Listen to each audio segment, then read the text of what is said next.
Bienvenue dans cette nouvelle édition du QG News. Au sommaire, 5600 milliards de francs CFA obtenus contre 2900 espérés. La première journée de la table ronde pour le développement du Bénin, débutée ce mardi 17 juin, s'est révélée fructueuse. Et pour en parler, nous recevons M. Jonas Gbian, le ministre de l'économie et des finances du Bénin. En Égypte, le nouveau cabinet a été formé ce lundi par le Premier ministre Ibrahim Marleb, le chef du gouvernement qui conserve son poste après l'avoir occupé depuis 5 mois. Le président Al-Sisi a également prêté serment. Et puis Fatou Bensouda, la procureure de la Cour pénale internationale, reproche aux pays membres leur manque d'implication. C'est l'une des conclusions qu'elle a formulées dans son rapport sur la situation au Darfour ce mardi. C'est une véritable offensive de charme qui a débuté ce mardi à Paris à l'occasion d'une table ronde pour le développement du Bénin. En présence du président Boni Yayi, ces assises ont permis d'enregistrer des promesses de dons à hauteur de 5606 milliards de francs CFA. Un événement pourtant boudé par le président du Conseil national du patronat. Reportage de notre envoyé spécial Paul Dessingwe, commenté par Djaran Jai. Longtemps projetée, la table ronde pour le développement du Bénin s'est ouverte ce mardi 17 juin au siège de la Banque mondiale à Paris. Réunissant des acteurs économiques et l'ensemble des partenaires multilatéraux et traditionnels du Bénin, la rencontre vise à dévoiler la stratégie de développement du pays voulue par le président Boni Yayi, à présenter les opportunités d'investissement et de partenariat public-privé qu'offre le Bénin. Pourquoi notre vision pour le développement du Bénin est de construire une nouvelle dynamique orientée vers une économie véritablement compétitive au carrefour de l'Afrique de l'Ouest et de l'Afrique centrale. Cette vision est portée par les orientations stratégiques de développement et 5 pôles de développement identifiés à partir de leurs avantages comparatifs. Autre volet de la rencontre, la mobilisation de la diaspora béninoise autour des objectifs de développement. Le but étant de susciter leur contribution afin de faire des Béninois de l'extérieur de véritables acteurs du développement. Notre ambition, chers amis, est en effet de porter le taux d'investissement actuel de 19% du produit intérieur brut à 28% dans un horizon de 5 ans. Notre souhait est de mobiliser à cet égard tous nos partenaires au développement des secteurs privés nationaux et étrangers. Au terme des échanges de ce mardi, le Bénin a obtenu de ses partenaires des engagements nouveaux de 5,606 milliards de francs CFA, une somme destinée au financement de projets susceptibles d'impacter positivement le quotidien des Béninois, lesquels projets seront exécutés sur les 4 années à venir. Cette première journée de discussion s'est donc conclue par un succès. Les assises se poursuivent ce mercredi pour se terminer le jeudi 19 juin. Et pour aborder ce sujet, nous recevons le ministre de l'économie et des finances, Jonas Gbian. Monsieur le ministre, bonjour. Bonjour madame. Merci d'avoir accepté notre invitation. Alors, 5600 milliards de francs CFA contre les 2900 espérés avant la table ronde. C'est une réussite. À quoi est du succès selon vous?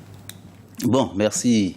D'abord pour dire que c'est effectivement 5629 milliards de francs CFA, correspondant à environ 11 milliards de dollars, sinon 11 milliards et quelques de dollars que le Bénin vient de mobiliser, alors que le besoin de financement que nous avons exprimé n'était que de 2900 milliards de francs CFA. Vous comprenez qu'on a largement dépassé nos espérances. Une telle réussite parce que le Bénin inspire confiance, la gouvernance politique et économique du Bénin inspire confiance auprès de nos partenaires, nos amis, tant institutionnels que privés. C'est ça qui permet aujourd'hui au Bénin de mobiliser une telle somme. Je crois que c'est le succès d'abord de la gouvernance. Alors globale. vous dites, vous inspirez, le Bénin inspire confiance, et pourtant le patronat béninois estime que le climat des affaires n'est pas assez attractif. Qu'est-ce que vous avez à lui répondre? Bon, je n'ai pas suivi les propos du patronat, je ne sais pas ce qu'ils ont dit, mais une Donc bonne partie... Certains représentants n'ont pas voulu être présents à cet événement. Tout le monde va être à la table ronde qui a été organisée. L'essentiel du patronat béninois était là, les chefs d'entreprise béninois étaient là, ceux qui ont été invités étaient là. Il y a eu quelques absences certainement, mais on ne pouvait pas espérer que tout le monde vienne. Et en plus, la table ronde qui vient de se dérouler a une suite. Nous allons continuer de travailler ensemble, tant ici, auprès de nos partenaires, qu'au niveau du Bénin, pour la mise en œuvre du programme qui a été retenu pour être financé par les ressources que nous sommes en train de mobiliser. Et justement, vous, qu'est-ce que vous répondez aux gens qui vous disent le Bénin n'offre pas suffisamment d'attractivité? Par exemple, le rapport Doing Business qui a été mené par la Banque mondiale, qui était l'hôte de cet événement, a classé le Bénin 174e sur 189 pays. Qu'est-ce que vous répondez à ces gens-là? Écoutez, d'abord, Doing Business, les indicateurs de Doing Business, c'est toujours un processus. Ce n'est jamais une fin. C'est le classement qui montre les efforts qui ont été faits. Et généralement, les pays de notre région sont classés à ce niveau-là parce que nous avons une réglementation pour une bonne partie qui est communautaire. Et les réformes que nous devons faire, qui sont d'ailleurs en cours, ont été initiées sur le plan communautaire.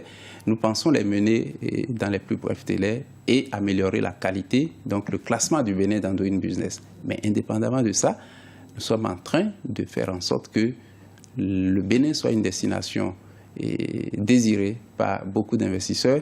Nous avons beaucoup de potentialités qui sont ignorées.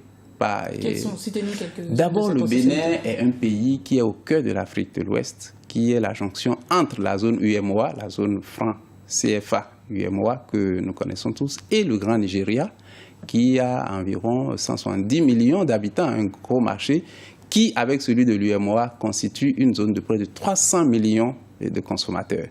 Le Bénin est une porte d'entrée vers les pays de l'Interland, le Burkina Faso, le Niger et même le Tchad.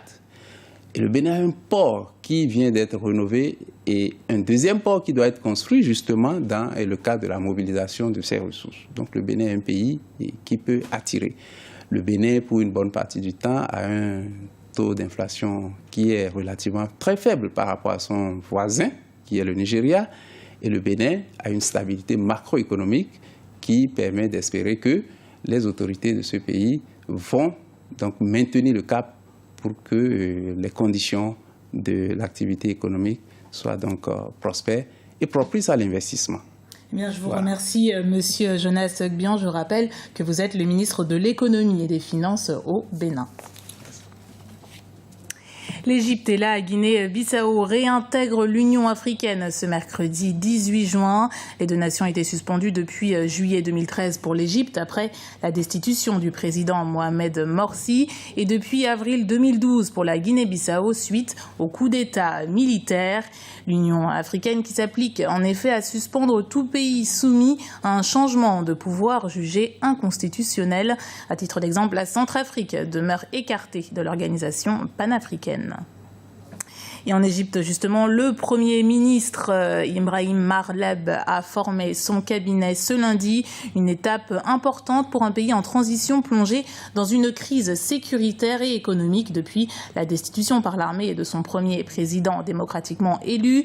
C'est donc de nombreux chantiers qui attendent ce nouveau gouvernement. Amira Benjabala, Jean-Pierre et Karine Loubanzadio nous en disent plus. Prestation de serment ce mardi du nouveau gouvernement égyptien devant le président récemment élu, Abdel Fattah al-Sisi. Le nouveau cabinet a été formé ce lundi par le Premier ministre Ibrahim Marleb. Il est composé de 34 membres, dont 13 nouveaux. Sera-t-il capable de mettre un terme à la crise politique, économique et surtout sécuritaire qui secoue le pays? C'est en tout cas ce que tout le monde attend de ce nouveau gouvernement. La constitution du nouveau gouvernement égyptien est une suite logique de l'élection du président al-Sisi et puis elle se situe dans la continuité d'un processus qui s'est déroulé depuis la destitution de Mohamed Morsi, à savoir la reprise en main par l'armée, par l'appareil militaire de toutes les institutions et toutes les commandes de l'État. Cette formation de gouvernement intervient alors que l'Égypte était sous un régime de transition depuis la destitution du président Mohamed Morsi en juillet 2013. Un nouveau gouvernement qui marque donc un retour à l'ordre constitutionnel. C'est ce qu'attendait l'Union africaine qui avait suspendu l'Égypte en juillet 2013. L'institution panafricaine est donc sur le point de lever cette suspension. Bon, le retour à l'Union africaine, sincèrement, ne va pas bouleverser la donne sur le plan économique, sécuritaire et politique et institutionnel en Égypte. Ça va simplement régulariser une anomalie. À noter que la plupart des membres du nouveau cabinet siégeaient déjà dans le gouvernement de transition sortant qui comptait 31 ministres. Il s'agit notamment des ministres de la Défense, de l'Intérieur, des Finances, du Plan, du Pétrole, de l'Électricité ou encore des Communications. Coutumière des déclarations choc, la procureure de la Cour pénale internationale Fatou Bensouda a récidivé mardi. Lors de son dernier rapport sur le Darfour, la procureure a notamment évoqué de récentes accusations selon lesquelles la mission des Nations Unies au Darfour aurait été manipulée. Fatou Bensouda qui a également appelé les États membres à plus de coopération. Les détails avec Florencia Samporé. La CPI réclame une enquête complète, indépendante et publique des Nations Unies au Darfour. Ce mardi, la procureure de la Cour pénale internationale, Fatou Bensouda, a demandé l'ouverture d'une enquête sur les accusations portées sur la mission des Nations Unies et de l'Union africaine au Darfour. Selon elle, la mission de la MINUAD aurait minimisé les exactions commises par les forces soudanaises au Darfour. C'est un euphémisme de dire que nous avons échoué. La réalité est que le processus judiciaire de la Cour pénale internationale ne peut avoir lieu sans arrestation.